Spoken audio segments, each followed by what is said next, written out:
যেমন ধরুন অনেক ইয়াং নেতৃত্ব আমাদের মধ্যে আছে যারা, যেমন আমার ঢাকা 10-এর যে প্রার্থী আমাদের ইঞ্জিনিয়ার আনিসুর রহমান সাহেব, উনি কিন্তু একজন জুলাই যোদ্ধা এবং উনি হচ্ছে নিরাপদ সড়কের আন্দোলনের সাথে সম্পৃক্ত ছিলেন। অনেক সম্ভাবনাময়ী একটা প্রার্থী। ঢাকা 10-এর যে ভোটাররা আছেন এবং উনি ওখানকার একদম লোকাল, ওখানে ওনার জন্ম এবং খুব পরিচিত একটা ফেস। পাশাপাশি আমাদের বরিশাল 4-এর যে প্রার্থী আমাদের মুক্তি। আচ্ছা। এই যে আপনি প্রার্থীদের বললেন, আপনাদের তো হচ্ছে 22 জন প্রার্থী, কিন্তু আপনি উল্লেখ করেছেন 3 জন প্রার্থীর কথা। তো হচ্ছে এই 3 জন কেন বিশেষ? মানে বাকিদের তুলনায় কেন এরা বিশেষ? বা কেন হচ্ছে ওরা ১ম এই আসলো বা হচ্ছে দ্বিতীয়তে এরকম অবস্থানটা আসলো কেন?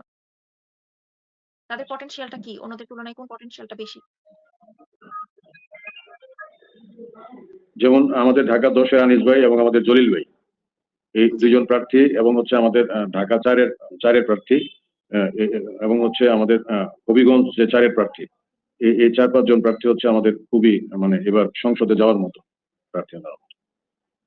আচ্ছা, ওদেরকে যদি মানে ওরা যদি ভোটে জয়যুক্ত হয়, তাহলে ওরা কি করবে যেটা হচ্ছে সমাজ এবং দেশের কল্যাণে সহায়ক ভূমিকা পালন করবে?